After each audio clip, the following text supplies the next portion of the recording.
Auburn on blue side again here, so we're gonna have to see what they get into for the bans. See the first ban GP come out, same as the past two. Yes. Question, by the way, are you play-by-play or color? I color probably. I have a hard time keeping up with team fights, so if you can do. Yes, I can play-by-play, then no worries. Just, Okay. you know, don't want to get to the first team fight and then both of us are silent Well, as nothing happens. Very awkward, yeah. So, good team fight. Nice one, guys. Yeah, you just casual. So that team fight, eh? Like Yeah. airline food. Like. All right, if you guys need anything, I'm only a click away. Sounds good. Thanks for the help, buddy. Much appreciated. Thanks for the fight. Would have solo cast if I had to, but looks like I won't, fortunately. That's always, yeah. I find solo casting to be quite difficult. I think it's nice having somebody to bounce ideas back off of. Exactly, especially when you're like trying to envision how you want the game to play out and what you want to talk about. It helps a lot to have another person to fill the blanks there. Right, right. This champion select so far, though, has seemed pretty much par for the course. The Victor being banned away from Pumpkin, though, that's the first time this best of 5, so we'll have to see what he picks up this one. Yeah, I'm very interested by the Sejuani. We didn't see it in either of the other games. We're going to see the first pick Thresh again. Probably going to see the response Morgana into this. Caitlyn being banned for the first time this series. So we'll have to see what AD Charlotte decides to pick up. I think that banning the Caitlyn was the wrong move there. I don't think it was necessarily first pick worthy.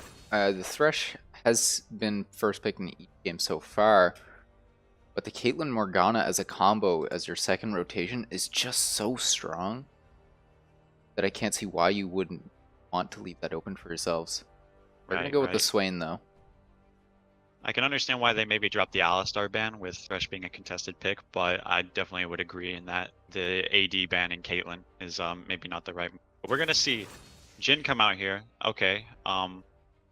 Maybe we'll see them pick up the Morgana in the next rotation. They wouldn't have to pick up that support because Auburn has already picked up theirs. Exactly. You opt for the Jhin though, which was very nice from Notorious GAD, short of making that one huge mistake in the mid lane. Path the wrong way, and even though he had a very nice QSS, wasn't able to get away from the damage of Caitlyn. I see the response AD pick here and the response mid lane pick up to the Swain. Still possible that the Swain can be flex top, but we've seen it a lot in the mid lane in solo queue, and I think this series as well. Yeah, both times it was played by Truxy in the mid lane, so we're going to see a different pick for him as well this time around. It's going to be the Twisted Fate. That's not a typical one that you normally see. At least not recently. Very nice synergy with the Thresh, some additional pick into their composition. Also pretty nice damage, but we'll have to see what Charlotte picks up here in their first, or in their last pick of the first rotation.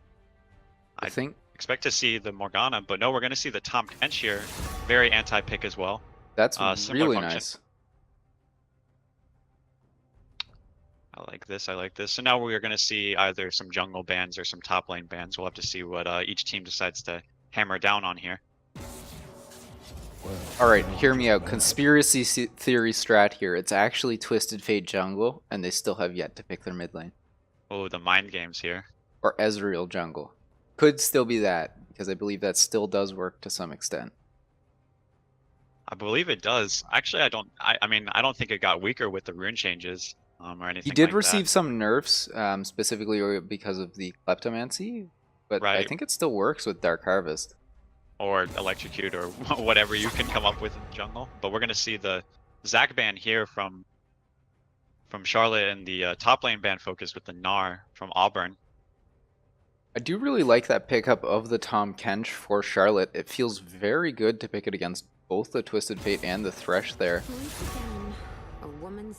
I'd say it's a overall more effective pick than the Morgana. It counters the TF in some way by also being to rotate around the map. And instead of needing to predict with or slight react with the Morgana shield, you can always just wait until the CC lands and then eat up whoever needs to be eaten. Exactly. So And you also have a tank in your composition now, as opposed to Morgana, who can be built often all too squishy with just the Zonias and the support items. But we see a second Eve ban. The Zonias, I feel like, is a trap as well for the Morgana. It's good in some situations, but I find all too often the people who end up going for the Zonias end up using it at the incorrect time with Morgana Right. support specifically. Yeah, and it's also a very expensive item for a support to pick up, so you have to wait quite a long time. Although you can pick up the stopwatch as Morgana in your transition to the full build. So we're seeing some very high damage junglers come out here. Yeah, first Hopefully time we in the get to see series. some action. Yeah, both games so far, they've opted for the sort of tank engage junglers. Jax was on the table in the previous ones, but not really the damage-oriented build that you normally see in solo queue. Right. Auburn's gonna finish and pick up with the Shen here, another tank, and also some additional global pressure in tangency with that Twisted Fate. This is a very scary mid-game comp that Auburn has drafted for themselves. Very true. You have the Ezreal, who's going to be able to spike with his 2 items, the Roa with Twisted Fate. Very, very high potency damage composition coming out from Auburn here. Definitely Nice flex. they can get the ball rolling. They can definitely take a lead and run with it in this game. Exactly. So we see the Swain being flexed top and the Galio going mid in order to counter that TF global pressure a little bit. Yeah, So we're going to see. that was a very nice flex from them, specifically because I think it matches up well into the Shen, actually, for them. Yeah, the ranged mage caster going to be able to keep his distance and maybe accrue a bit of a CS lead against that Shen. The Galio too also probably going to help the Kazakhs 1v1 the Nili in some of these jungle skirmishes. I'd expect to see some action along the top side, as both bot lanes are a bit neutral. The early game, we're going to see Ezreal trying to get his tier, Jhin trying to get his first BF sword or his serrated dirk, and with melee supports, we're probably not going to see too much action happen, especially since the Tom can just eat up his ADC if the Thresh ever lands a hook. So definitely hoping to see some early game action in the top side. Otherwise, maybe just a slow game in the early game. Yeah, they do have the global pressure from both teams, though. That Galio able to match the Twisted Fate, and the Shen there as well can be matched by the or the TP from Swain. We'll have to see how those end up being used. But what are your thoughts on the overall comps here? A little bit different comps from the both of them. I agree with your notion of the very strong mid game coming out from Auburn. Actually, if they get ahead, maybe Ezreal can play neutral into the bot lane and the top side of the map gets ahead.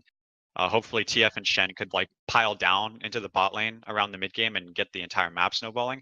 So if they get ahead early, or even stay even towards the mid game, they can maybe look to make proactive plays. But I would say that Charlotte's composition overall might scale better into the late game. We'll just have to see how that plays out, though. It depends on what happens on the early game. I would say that Charlotte though just has more burst overall with the Kazakhs and the Jhin. There's not as much sustained DPS as say the Ezreal and the TF Nidalee. But yeah, the late game team fights I think very much go in the favor of Charlotte, however, just because of how much ability they have to protect the Jhin, which is their big damage dealer. Very true. You do have that Gala and you do have that Tom Kench who can peel for the hypercarry in your Jhin. We're just gonna have to see if Auburn can come up with an early game lead and use that TF ultimate and the Shen teleports to pressure the other side of the map. And we're likewise the Galio does have his own teleport counters. So if they do play around it correctly, they can look to counter some of those map plays. And, I think mostly it'll be a skill matchup here. So whoever just happens to play the map better in the first 15-20 minutes can run with the lead, I think. Yeah, we've already touched on the bot lane as well a little bit.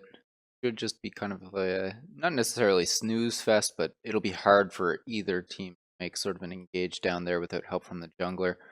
Top lane a little bit Swain-sided. Mid lane, fairly even. But what do you think about this jungle matchup specifically? I think that's really where these two teams are going to define themselves. Yeah, I mean, you do have two very scary damage carries in the jungle right now in the Kazakhs and Italy. Um, I I think though what it comes down to is whoever finds the other jungler first and whoever can get the jump, because they are both assassins. If Nidalee can say land that spear onto the Kazakhs in his jungle, he can get that pounce and do a full health bar honestly in one rotation to the Kazakhs. But on the flip side of that coin, if Kazakhs comes out of a brush and hits you with his passive, you know, he's got the buffs and recency with more isolated damage. So in a 1v1 scenario, either one of the junglers could nuke each other. It's just it might come down to who is more aggressive with their pathing and who finds the other one first. But we're gonna see Nidalee running the Dark Harvest this game actually. So compared to the Kazakhs, she's actually a bit weaker early. So she might want to farm a bit more compared to the Kazakhs. So I would say in the early game, Kazakhs is gonna have a bit more priority on in like small skirmishes and in 1v1s. But if Nidalee gets the ball rolling and they get ahead, the Dark Harvest can begin to outscale the Kazakhs, and it's also going to give Nidalee these resets in team fights. If she takes one target down, she can move on to the next with her Dark Harvest. So Pause at 5 seconds, by the way. Go ahead. Oh, I'm sorry. Are you paused at 5 seconds though? Oh yeah. All right, in 3, 2, 1. Continue with your train of thought. Okay. I mean, it was really just that if Nidalee can get maybe one kill in a team fight, then she might be able to continue to keep going. They have a very like high CC and heavy pick comp on that side, so if they lock one target down, they can definitely snowball some team fights in the 5v4 scenario. Yeah, even if one of her own allies die, you do actually get a soul from that, I believe. So if she is getting very high count onto her Dark Harvest, even one of your own teammates dropping could end up being really advantageous for them in a fight. Wow, I did not know that. That is actually very interesting. So in some of these high explosive team fights where you have these burst versus burst, you know, Nidalee could benefit off of that in a sense too. I believe it's just your own allied champions. I don't think it's your cannons as well, but I'm not 100% sure on that. So we're going to see the line of scrimmage coming out here from Charlotte. Probably in response to the Thresh and possible Twisted Fate wild pick a card. I'm surprised we've seen no invades yet this series. All 3 games there have been good invades that could have happened. You have the Thresh and the Morgana that's been in both of them, and now the Thresh in this one, as well as the Twisted Fate that don't opt for it.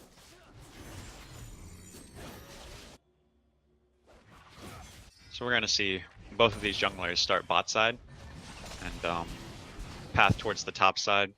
Both bot lanes giving leashes. Standard clear. Not much going to happen. I'm sure both junglers are going to be aware of the other bot lane leashing and likewise the jungler's intentions in their early game pathing. So I don't expect to see any early game fighting, at least not at level 3. Maybe in their second clear we might see something, but should be a calm game in the early game here.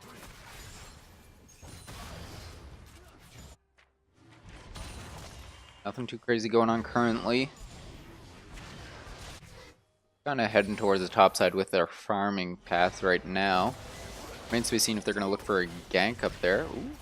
Mission are getting some good damage onto him there from Notorious GAB. Looks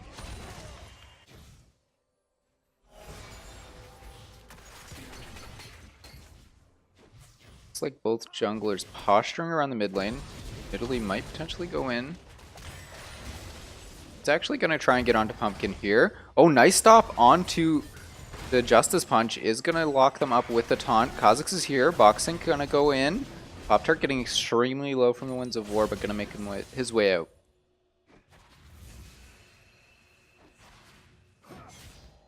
Color me a liar. I guess I don't know anything about early game pathing, huh? Yeah, we're going to see some early skirmishes. Both junglers walking towards the mid lane. Gonna respond to that pressure. Just in the mid lane was all. Yeah. So now we have both junglers heading towards the opposing scuttles. Gonna get some of that early game vision and some early game gold. Nice little steal away from Pop-Tart, though. We'll be able to secure the Raptor buff from underneath the nose of Charlotte. I'd actually look for the Krugs as well, but will be spot out by the ward.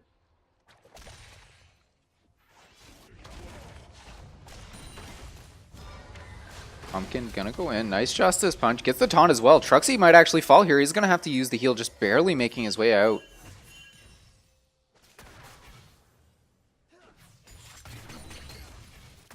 Be dove. Kha'Zix is over the wall, but he's playing to the top side, so he knows that he's there. Does get slowed up. Is actually going to go in. Flashes over the wall. Boxing going to try and get it, but he's actually going to be slowed down and not actually going to be able to secure it. First blood goes to Truxie. Gonna give up first blood for that. Very costly. Not what you wanted to happen as the jungler, especially an assassin in the early game. He blows his flash, and now he's opening himself up to the Nidalee in future skirmishes. If Nidalee wants to invade, he's got that extra priority where he knows that the flash on the Kha'Zix is down. He can look to abuse that, especially with his current level advantage. It was a really nice attempt as well. Smiles roaming down to get that, what is it, Eye of the Emperor? Or I want to check what the name of that is, just to make sure. Vision of Empire, that's what it is, not Eye of the Emperor. But getting the slow with that, and Boxing just wasn't able to secure it with his damage at the time. Yeah, definitely, I mean, good in theory. Very unfortunate that TF was able to make his way out of that gank.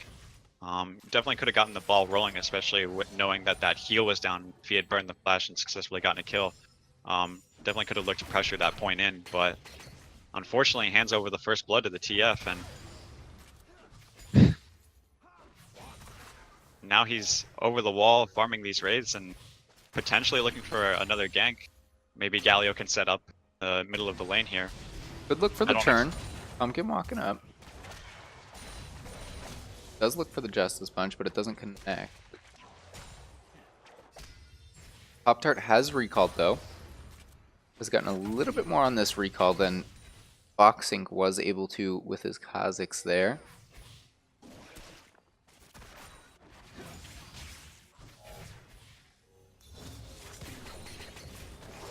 Both bot lanes farming it out. The Kha'Zix looking for the flank. Feel that pressure coming in from the Jhin. Thresh just used Lantern though. It might be a potential setup here. The Nidalee's also making her way down. Seeing that her... I do believe they got vision on her though. So they know that she was coming. Right. Kha'Zix moves up towards the river and is going to clear out this Scuttle Crab, protect his own side of the blue jungle. Oh, they are going in. Nidalee is here, coming in from the jungle. Commissioner going to be dropping extremely low. Knight onto Notorious GAB. Going to be trying to get the kill onto him. Hook does land onto Justin again, but not going to be able to secure it quite yet. Teleport coming in from Two both teleports teams. in from the teams, and both of them are down here. This is a 5-man in the bottom lane. Galio ultimate going to be used to try and save Boxing, but it's canceled by Commissioner. He's caught out in the middle of 5 people. Flashes away. Aren't going to land, but he's dropping so extremely low and will fall to Pop-Tart. That's 2 kills over to Auburn. Yikes is all I gotta say. We saw the bot lane of Charlotte overextend here and get punished by the enemy Nidalee, and soon we see just all 5 members come in from both teams. And I think because Auburn already had the man advantage and the hook lands as well. They're going to be looking for another kill on Pop-Tart. He's 3-0-0 right now. He is just on fire. Now they're going to look to pressure down this turret and hopefully snowball that lead even further. This is not what you want to happen against a team comp that is so strong in the mid game with the Ezreal, the TF, and the Nidalee. We can see them continue to make picks throughout the rest of this game. They almost knocked down this bot turret, but unfortunately they're going to have to back off here and look to reset. But overall, a 3-for-0 trade and damage on the turret.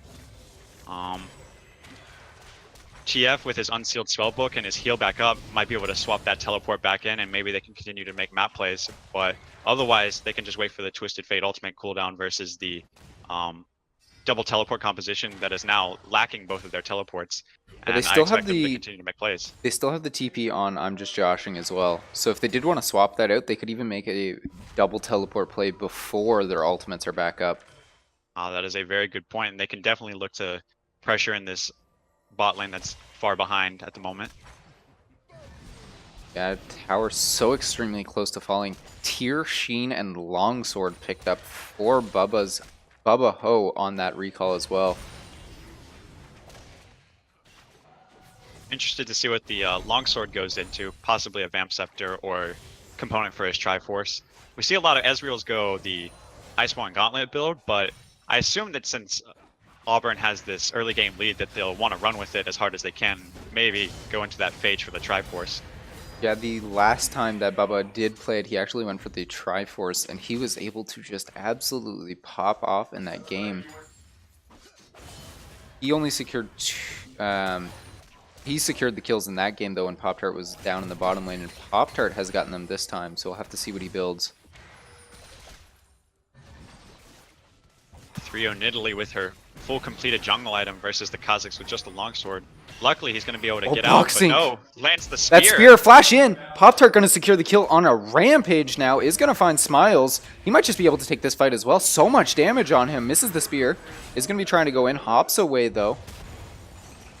The ultimate in from Twisted Fate is going to get the stun. Oh, the cards go wild.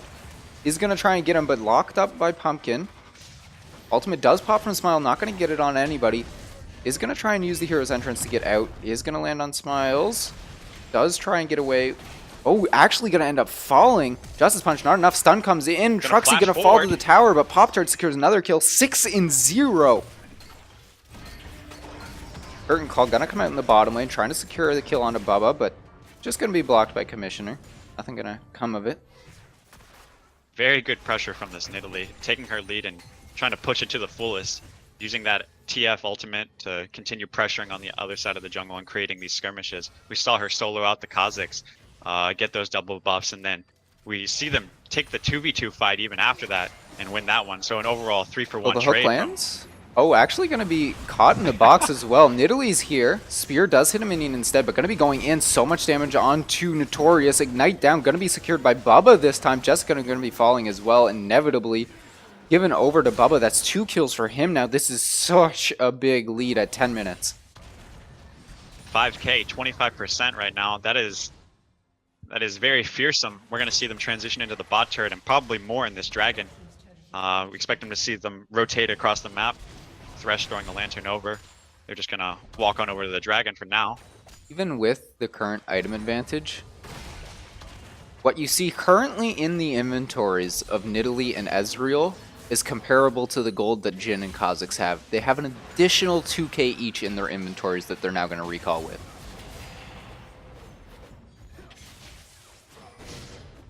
Yeah, once we see that item discrepancy show in the inventory, they're going to look to put their foot on the gas and pressure even harder here. And now we see Thresh and Nidalee. Oh my gosh, the flay! Burns the flash from Kazakhs.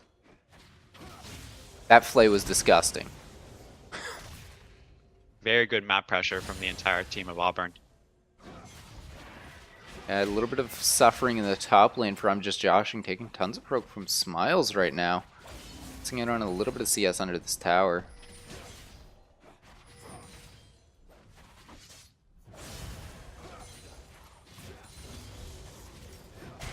We're a little bit, oh no, Justice Punch in. Gonna be getting the giant taunt onto him. Shen gonna be trying to get in with the ult, but see you later. We're gonna see the TF drop, and now Charlotte looking to get some return pressure on the mid-outer turret. Hopefully they can get some back here, as they've been losing this entire early game. And if they don't get this here, things may continue to look even more grim. Ezreal gonna push in this bot lane. Hopefully they look to rotate and take some more turrets. They might just end up... No, Ezreal is going to back off. Smiles as well, actually dropping extremely low. Pumpkin does get the flash in onto Pop-Tart. Going to be taking the lantern out. Will end up falling, though, the shutdown. Shutdown gold going over to Jhin, the hyper carry of the team, and that's exactly who you want the gold to go on to when you're behind. You want it to go on those carries, so hopefully you can let them carry the game. Oh, the flay back. Pumpkin can eat. Actually, Hook going to land onto Pumpkin, who's very low. Got to remember, Bubba extremely strong as well. Going to be dishing out the damage. TP in from the Swain. Going to be coming in full health. Has no ultimate available. Bubba Gonna be trying to get him. Smiles extremely low. Bubba is gonna hop over the wall and secure the kill. One for them right now, but they have the tempo advantage.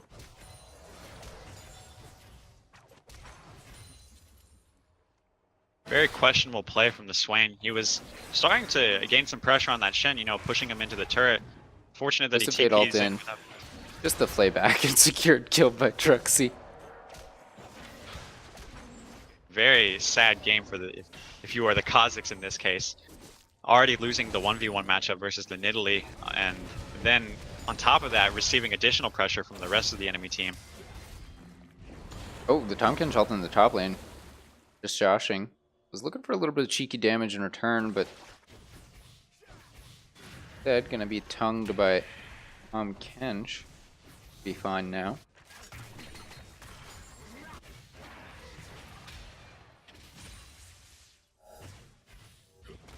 So if you are Charlotte, you're currently 6.5k down 14 minutes in. How do you actually rectify this? I think at this point you're just going to have to concede your outer turrets when the enemy team begins to pressure. Ezreal is just stronger than the Jhin is right now with his Triforce complete, and the Jhin doesn't even have a full item. So at the moment the bot lane can look to pressure the map, and with the just overall map pressure and the stronger jungler nice flash. in the 1v1 matchup. Nice flash, very nice flash. Gets out of the clutches of the Kazakhs and the Galio. I think just to seed pressure where can and maybe look to get some counter pressure and maintain those wards in the jungle. We saw the Auburn squad invading the Kazakhs, and if they continue to starve the Kazakhs of gold, you see right now the Nidalee has a 2-level lead on the Kazakhs. You definitely don't want that to happen. So you're just gonna have to stop hemorrhaging for right now and maybe hope to make some plays at like 30 minutes, because 15 through 25 is I think just out of the question at this point.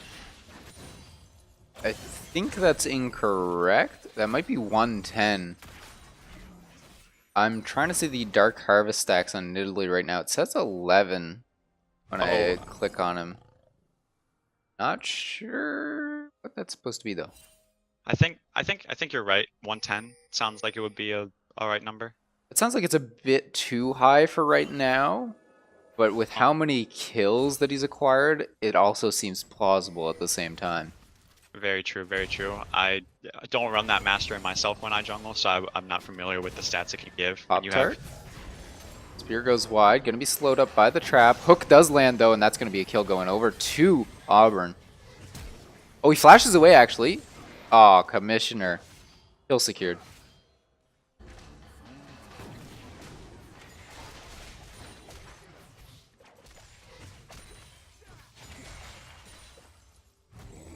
Auburn going to use this power play scenario to pressure down this mid turret and continue to extend their lead. Thresh and Nidalee walking towards the bot side of the jungle to get some wards. We're going to see them push onto this mid inner. Get some damage. Trading in the top lane from his joshing. Or I'm just joshing rather. He's just joshing. Kench ultimate. He's trying to pick up Thresh. Galio walking down from the side lane. Oh, nice flay. He should just be... Oh no, he actually messes up the blast cone.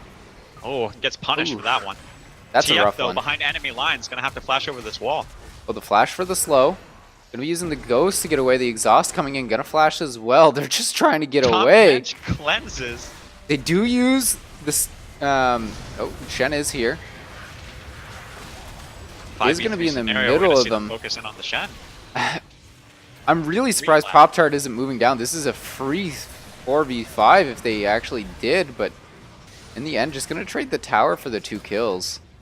Yeah, maybe just some miscommunication there. We saw the Shen respond to the gank, or respond to the map movements, but Nidalee decides to prioritize that bot inner turret. Maybe they just thought they could kite it out. But they are going to try and make a play now. Pop-Tart is here. That Stand United was used, but he still has the TP available. 4 members in the mid lane now. They're going to be looking for this tier 2 tower now. Yeah, I did not even consider the aspects of Ezreal, TF, and Nidalee in a siege composition. I was only looking at their damage and their pick potential, but and you see them posting up right here at this turret and landing some very good poke onto the front line. Now we're going to see them finish off this turret, but no, we're going to see Swain TP into this turret. They might be able to finish it.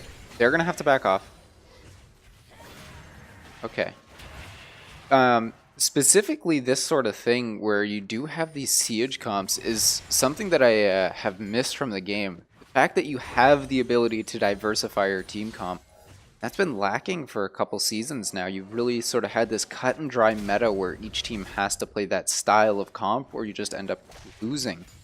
Right, and in recency, we've seen a lot of these hard engage comps, you know, like the Narvin or the Galio Jarvan combos, like a very high explosion or a highly explosive teamfight comps from most competitive teams. But here we're seeing more of a pick style from both teams. Yeah, and I think it was the draft from Charlotte's side that really enabled it as well, as they opted for the Kazakhs there. Really, if they'd gone for a tanky engaged jungler again, I think it would have ended up being a little bit more difficult for them to go for this poke style. Miles taunted up under the tower. Yeah, there's definitely not a lot of agency for the for boxing to stop some of these sieges. As an assassin, especially Kazakhs, you don't really have a lot of anti-siege potential. So now that they're getting snowballed on and having the turrets being pushed into them, or the waves being pushed into their turrets rather, Kazakhs finding himself with his hands just in his pockets, not being able to do anything here. Short of being really fed, Kazakhs does really nothing in a siege, because what you're doing then is you're just going to absolutely blow up somebody who's trying to siege, and then they're not able to anymore. Otherwise, Kazakhs really can't offer a whole lot at this state in the game. Right, right. So we're seeing TF in this side lane now. Doesn't have the teleport summoner, but he does have his ultimate, so he should be able to respond to mid lane plays. But we're gonna see Nidalee move up to this top side, looking for the lane gank to finish off this top outer turret, while Ezreal pushes in this mid inner. We're gonna see 4 people rotate up to this top side now. I expect the Charlotte squad to give this turret up. They have to know that this play is coming. They do end up having to give it up. That means that all the hook lands actually. Smile's going to be caught out. Is going to use the Demon's Ascension, try and get away. Does manage to walk out. Tomkinch coming in with the Abyssal Voyage. He's in the backside. Curtain Call on top of all of this, but they're going to be able to just walk away. Boxing going in. Pop-Tart going to be jumping in, getting tons of damage down onto Jessica, but not going to be able to secure the kill quite yet, as the hero's entrance does come in. Goes golden to try and get away. Taunt doesn't land. Going to be on the outside, does manage to get the pull or the Dark Passage back in. Stand United, Pop-Tart just popping Boxing Charlotte. As Smile falls as well, and this messy team fight ends up going in their favor, as now Troxy is here. Hook's going to land as well, and that's 4 kills picked up now for Auburn. Might actually be 5 box. Pop-Tart going in really deep onto Notorious. Bubba going to go in and triple kill for him now. That's an ace. Yeah, I definitely hate to say it, but with that 12k gold lead at 22 minutes, 12 kills, and they're looking to transition into this inhib turret, it's looking like a checkmate right here from the side of Auburn. Honestly, that was almost the miracle fight they needed. It was just barely, like the taunt didn't land from Pumpkin onto Pop-Tart, and I think that's what cost them that fight. Yeah, we saw the Galio with the hero's entrance land, but the Nidalee had used her Zonias to dodge the execution damage from what would have killed her, and then just hop out and reset with her heal. And it was quite funny. They were cornered from literally every side. We had members of Auburn in the lane, in the tri-brush, and in the enemy jungle, and Charlotte was just left with no place to go. And they had to scurry on out with their tail between their legs, and just at super low health bars, we saw them getting picked off one by one at the end of that team fight. Yeah, unfortunate for them, but fortunate for Auburn, because if they win this, they will be moving on to the finals from this. The other series currently going on as well to decide who they would end up playing against. There is still the potential for the enemy team to come back, though. Very true. We can see maybe Kha'Zix jump over the pit and secure the Baron in a steal attempt. Yeah, Baron steal is always a way to get back into this. We've seen plenty of teams throw at Baron before. The great god of the throw, if you will. Yeah, and we've seen, even though that Auburn has this immense gold lead, you know, that last fight was particularly close, honestly. I could have gone either way. Just